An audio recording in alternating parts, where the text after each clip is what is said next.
মাঠের উত্তাপ ছড়িয়ে পড়েছে চায়ের আড্ডা থেকে সব জায়গায়। আবেগ, পরিসংখ্যান আর হিসাব নিকেশ দিয়ে সকলেই অঙ্ক কষছে কে হচ্ছে চ্যাম্পিয়ন। সেমিফাইনালে যে চারটি দল রয়েছে, স্পেন, ফ্রান্স, আর্জেন্টিনা, ইংল্যান্ড, এই চারটি দলের মধ্যে কোন দুটি দল ফাইনাল খেলছে এ নিয়ে চলছে তর্ক বিতর্ক। এরকমই আমরা কিছু কথা শোনাতে চাই আপনাদের। সময় টেলিভিশনের বিশেষ আয়োজন কর্নার লাইনে আমার সাথে রয়েছেন বেশ কয়েকজন ফুটবল প্রেমী, তাদের সাথে কথা বলতে চাই। স্পেন এমন একটা টিম যে আমরাই কিন্তু প্রথম পুরা ওয়ার্ল্ডে ভোজিনহোর মতো একজন প্লেয়ার, মানে একজন ভালো গোলকিপারের পরিচয় করাই দিছি। সো আমরা শুধু মেরিট ক্রিয়েট করি না নিজেদের মধ্যে, আমরা কিন্তু অন্য দলগুলোর মেরিটটাও বের করে আনি। সো আমি মনে করি যে এবার ওয়ার্ল্ড কাপের সবচেয়ে ডিজার্ভিং টিম হলো গিয়ে স্পেন। আপনি তো আর্জেন্টিনা সমর্থক দেখেই বোঝা যাচ্ছে, কি মনে হচ্ছে একের পর এক জয়, যেভাবে আপনারা ডিফেন্ডিং করে এগিয়ে যাচ্ছেন, কি মনে হচ্ছে এবারও কি আসলে ব্যাক টু ব্যাক চ্যাম্পিয়ন হতে যাচ্ছেন কিনা? ডেফিনেটলি আর্জেন্টিনার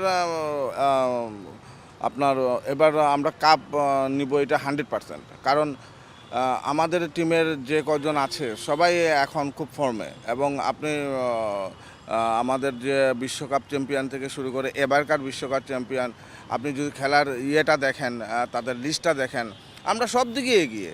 তো এইবারও আপনার যাদের সাথে আমরা ইয়ে করি দেখেন বিশ্বকাপে কিন্তু মানে ওই খারাপ কোনো টিম আসে না, সবার যাচাই বাছাই করেই আসে, তো কাউকেই খারাপ ধরা যায় না।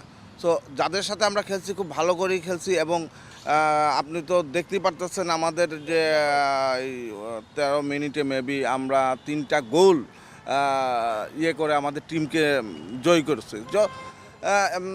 আর্জেন্টিনা এবার ওয়ার্ল্ড কাপ নিবে, এটা 100%-এর সব দিক মিলিয়ে বলা যায়। সেমিফাইনাল স্টেজ প্রত্যেকটা দলই পরীক্ষিত, তারা অনেক ফাইট করে এখানে আসছে। ফ্রান্স স্পিডি ফুটবল খেলায়, আবার হচ্ছে আপনার স্পেন তাদের ভার্টিক্যাল অ্যাটাকিংয়ের জন্য তারা এখানে স্ট্রেংথের জায়গা আছে।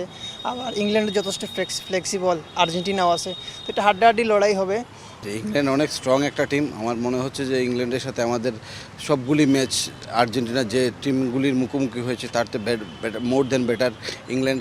এবং ইংল্যান্ডের সাথে আমরা সবসময় আমাদের একটা পজিটিভিটি আছে, আমাদের একটা পজিটিভ এনার্জি আছে, এবং আমরা যে মাঠের মধ্যে প্লে করবো আর কি ইংল্যান্ডের সাথে, ওই মাঠে আমাদের মেসির জন্য অনেক ফেভারিট একটা মাঠ। আর আমাদের একটা মনে হচ্ছে যে ইংল্যান্ডের সাথে ভালো করবো এবং ফাইনালে আমরা ওয়ার্ল্ড কাপ নিব। চারটি দলই অনেক শক্তিশালী। কোন দল ফাইনালে যাবে সেটা আসলে এই মুহূর্তে বলা কঠিন। ফ্রান্স এবং স্পেন দুর্দান্ত পারফর্ম করেছে। স্পেনে অনেক ভালো খেলছে, এবং ফ্রান্সের দেখেন আপনি এমবাপ্পে অনেক ইয়েতে আছে, ফর্মে আছে। সেই সাথে পাশাপাশি ইংল্যান্ড এবং আর্জেন্টিনার মধ্যে ইংল্যান্ডে অনেক ভালো খেলছে, এবং আর্জেন্টিনা লাস্ট যে ম্যাচ ছিল সেটা লস্ট টাইমে 3-1 এগিয়েছে। এটা আর্জেন্টিনার জন্য ভালো, কিন্তু আমার মনে হচ্ছে যে আসলে কাকে এগিয়ে রাখবো এটা বলা অবশ্যই কঠিন। মনে হচ্ছে চারটি টিমই ভালো, যে ভালো খেলবে দিন শেষে সেই রেজাল্ট পাবে। আমরা যেহেতু সিলেটন মানুষ বেশিরভাগ ইংল্যান্ড বসবাস করে, ইংল্যান্ডই এবার ইনশাআল্লাহ চ্যাম্পিয়ন হবে। ইংল্যান্ড চ্যাম্পিয়ন হবে। আর আর্জেন্টিনার তো পারফরমেন্স ভালো, আর আর্জেন্টিনা পারফরমেন্স ভালো, এবং ফ্রান্সেরও ভালো, এর বাদে স্পেনেরও ভালো। কিন্তু আমাদের একটা ঐতিহ্য আছে সিলেটের, এই বাংলাদেশের ইভেন্টেন্স যে সহযোগী একমাত্র সিলেটেরই মানুষ। ইংল্যান্ড থাকি সিলেটে এই রেমিটেন্স পাঠায়, এবং সরকারের অনেক কিছু জয়।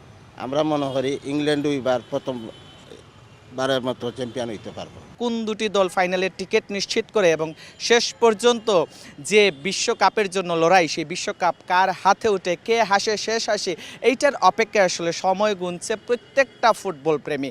যুক্তি তর্কের লড়াই চলতেই থাকবে।